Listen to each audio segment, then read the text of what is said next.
Well, tell me what your big career goal is in general and how that fits into it. I mean, I think the original idea was like a way to break into Hollywood, I guess was like the real generic term. Like I could make this documentary from here. It's about things I'm interested in. I'm in North Carolina.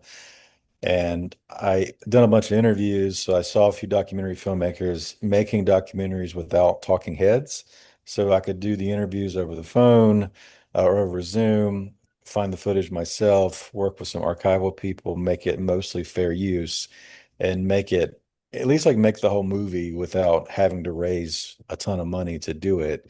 And I probably talked to like 10 archival producers and clearance experts and fair use and whatever, and there's not really like a cheat sheet. It's kind of like everyone has a different interpretation of it. And it could take my movie, which basically has cost $0 up till now. And now all of a sudden it's 50,000, 100,000 for lawyers, or more than that if I have to pay, Warner Brothers to access to clips and stuff like that. So once you realized that that could be costly, you thought, well, maybe I'll put something together to actually pitch Netflix, HBO, other places in town. Is that right? That's kind of what I'm thinking now. So I've talked to some documentary people. Some people, again, it's kind of like fuzzy about exactly what the next step is, but some people recommend a pitch deck. Others recommended a trailer or a new teaser. And I've done some teasers, but updating those. Yeah, in my experience, that's generally dealer's choice. You get to, if you're strong on pitch decks, you could do it that way. But you're strong with editing and voice. Like I would suggest for you, some sort of, small clip or teaser, and then, yeah, and you've got you've got. Have you been getting into conversations with people who have those sort of connections at some of those places?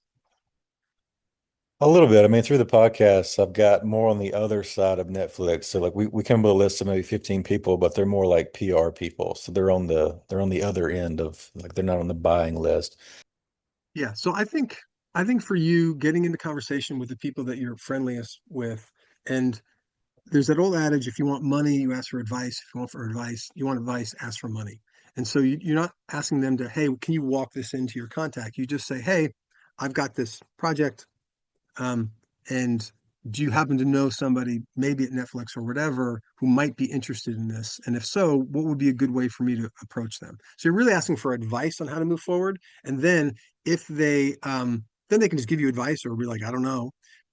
Or they could be like, oh my God, that's amazing. Actually, I do think those dots will connect. I'll make that introduction. So you're putting yourself in a situation and them in a situation where they don't have to say no. They can just help you or go, I'll try to help you some other time if I can.